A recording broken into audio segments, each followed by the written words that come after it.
Efektivitas Hutang Baru Indonesia dari Bank Dunia. Pak Rifki, kita lanjutkan kembali. Tadi sudah Anda jelaskan pengajuan hutang ini tentu memiliki pertimbangan yang cukup matang oleh pemerintah dengan penambahan hutang, bagaimana kemampuan pengelolaan, kemampuan untuk melakukan pembayaran begitu. Dengan jumlah hutang yang ada saat ini, Indonesia bisa mengajukan tidak Pak untuk menghapuskan fasilitas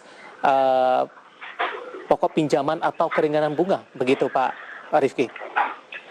Jadi memang untuk pengajuan fasilitas penghapusan pokok, yang salah satu yang saya tahu itu adalah fasilitas yang diberikan oleh Bank Dunia dan G20. Ini bahkan di G20 itu ada yang disebut di SSI, itu kurang lebih adalah fasilitas penghapusan beban-beban bunga untuk negara yang miskin dan menengah ke bawah. Nah, ini memang akan menimbulkan kondisi yang dilematis untuk pemerintah. Karena saat pemerintah mau mengajukan ini, artinya pemerintah signaling kapasitas pembayarannya ini sangat tertekan. Dan ini justru akan menimbulkan sinyal yang negatif ke market. Ini yang sebetulnya ingin kita hindari. Artinya saya melihat kalau memang pemerintah nggak butuh-butuh banget, jangan terlalu mengajukan misalnya ke level G20 atau penghapusan beban bunga utang, karena ini bisa jadi menimbulkan signaling yang negatif untuk surat utang kita yang sudah ada di market. Tapi kalau fasilitasnya ini bukan by proposal, tapi memang mendapatkan facility direct dari Bank Dunia misalnya, saya rasa justru ini adalah opsi yang ideal, karena ini justru akan meringankan beban, terutama pembayaran beban bunga di APBN. Baik, tadi pun juga sempat Anda singgung dari sisi pengelolaan yang benar begitu Pak. Dari grafis yang berhasil dihimpun oleh tim redaksi kami, Hutang Baru Indonesia kepada Bank Dunia, alokasinya ada beberapa ini Pak Rifki. 400 juta reformasi inklusi dan ketahanan sektor keuangan nasional, 500 juta dolar Amerika Serikat, penanganan pandemi COVID-19, dan 800 juta Amerika Serikat, reformasi kebijakan investasi dan perdagangan. Bagaimana Anda melihat poin-poin dari alokasi ini Pak Rifki? Saya rasa by allocation kita perlu pahami, ini kita tidak bisa langsung membandingkan nominal, apakah misalnya alokasi untuk kesehatan itu relatif lebih kecil ketimbang untuk investasi atau pendalaman pasar keuangan. Tapi memang ini by kebutuhan. Jadi saya rasa sejauh ini kalau memang dirasa kebutuhannya itu untuk kesehatan sebesar sekian, saya rasa tidak ada masalah gitu. Tentu saya harus melihat lagi lebih detail kira-kira nanti penggunaannya akan seperti apa, dan harus terus kita pantau. Tapi kalau kita membandingkan dengan stimulus spend pun gitu, secara nominal kesehatan bukan paling besar. Perlinsos itu lebih besar karena memang ini sesuai kebutuhan dan kegunaan.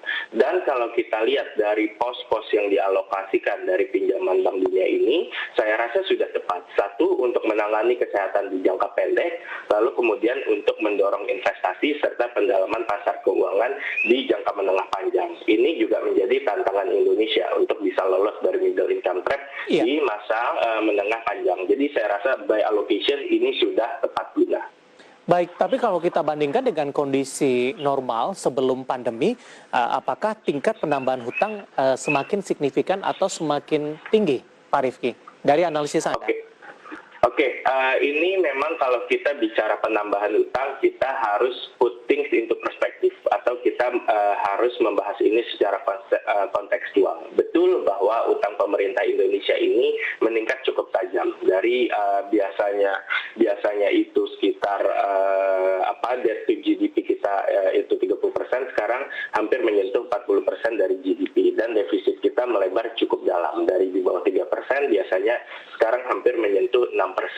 Tapi yang ingin saya highlight di sini adalah peningkatan utang tersebut ini memang dikhususkan atau memang dibutuhkan untuk menangani krisis. Negara lain pun melakukan hal yang serupa, dan kalau kita bandingkan dengan banyak negara, baik negara maju maupun negara berkembang, kita relatif yang penambahan utangnya tidak terlalu signifikan. Banyak negara lain yang utangnya jauh lebih membengkak. Jadi dalam konteks ini saya rasa kita masih di level yang manageable. Nanti kita perlu amati lagi ke depannya apakah ini masih terus manageable atau tidak. Baik, terakhir Pak Rifki, ada catatan tidak Pak untuk pemerintah dalam pengelolaan utang ini, kemudian ke depan untuk meminimalisir penambahan dari utang dari pemerintah, Pak Rifki? Saya Saya rasa sejauh ini pengelolaan utang oleh pemerintah Indonesia, Kementerian Keuangan, kementerian terkait lainnya, serta Bank Indonesia ini saya rasa by practice sudah cukup baik, sudah cukup prudent, sudah cukup menjaga kredensialnya. Yang saya rasa bisa diimprove ke depannya adalah narasi publik terkait utang ini, bahwa utang ini harus digunakan untuk penggunaan yang produktif, untuk kebutuhan masyarakat luas, dan memang by allocation sudah diintensikan untuk seperti itu. Ini yang perlu kita dorong terus, bahwa publik harus menyadari akumulasi utang kita yang meningkat ini juga untuk kepentingan masyarakat itu sendiri. Jadi ini uangnya memang produktif dan juga untuk kebaikan bersama. Baik Pak Rifki, waktu kita cukup terbatas. Terima kasih sudah bergabung bersama kami dan semoga bisa menjadi referensi bagi pemirsa IDX Channel. Pak Rifki, sehat selalu Pak. Baik, terima kasih Mas David, sehat selalu. Terima kasih ada Bapak Teo Rifki, peneliti makroekonomi LPPM, FEB Universitas Indonesia, dan tetap di tempat.